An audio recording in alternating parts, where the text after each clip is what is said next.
Good afternoon and welcome to the Midday News. I'm Shamela Pula and here's what we have in the bulletin. Councillors challenge Health Ministry over reduced hours for vector control workers. Man fatally shot early Thursday morning in New Kingston. And later in sports, crucial matchups in the JPL today with serious implications on the line. Now the details. Councillors at the St. Catherine Municipal Corporation are taking the Health Ministry to task. This is over the issue of reduced overtime hours of vector control workers. Karen Simpson reports.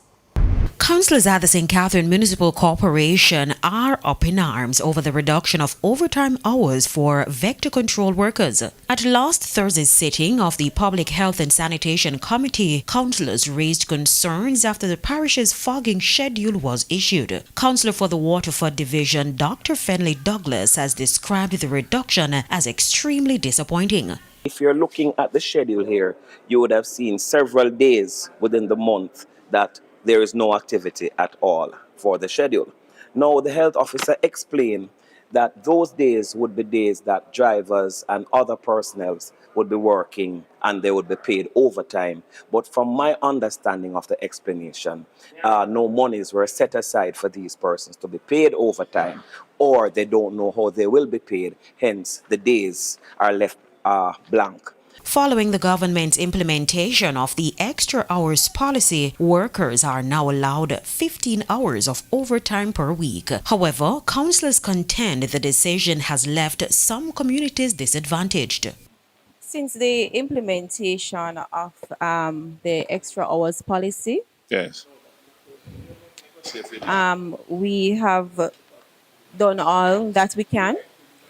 The policy states that in order to go over the stipulated number of hours, we will have to present a justification, right? Yeah. And we would have to receive approval, right? We have done so. We have made our submissions.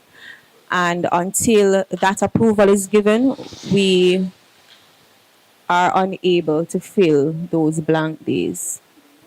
So while you're saving $10 or $20 from not paying a driver or the attendant overtime, what will be the real cost to the health system?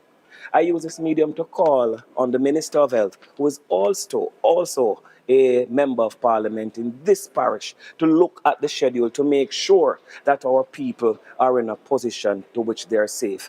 In response, Health Minister Dr. Christopher Tofton says the issue around hours for vector control workers and fogging is not unique to St. Catherine, as it is a national policy. The feeling is that if there is a need based on a threat, of course, dengue being the primary threat for vector workers, the Aedes aegypti mosquito, which is only one variety of mosquito of several varieties in the country, then regional authorities working with parish managers can, in fact, adjust hours. Karen Simpson, TVJ News. With the 2026 Atlantic hurricane season just 6 weeks away, residents of Seaforth in St. Thomas say fear is already setting in. They're worried a nearby river could once again overflow its banks and send water rushing into their homes, forcing them to relive the nightmare of October 28 last year. Say about 2 weeks ago, efforts were made to shore up the riverbank using sand, but they insist the measure is only temporary and far from sufficient. Because as you can see, the river is on the lane. It is on the lane and nobody no come to see if we are go dead. Me afraid, but them say I have to hold on to faith, but me still afraid see away because it not look good. Because when me see in this storm, Melissa storm with there, me have to think twice about storm, everything, flooding, everything, because see, the road itself gone. River wash away the road itself. Me never see this in our history.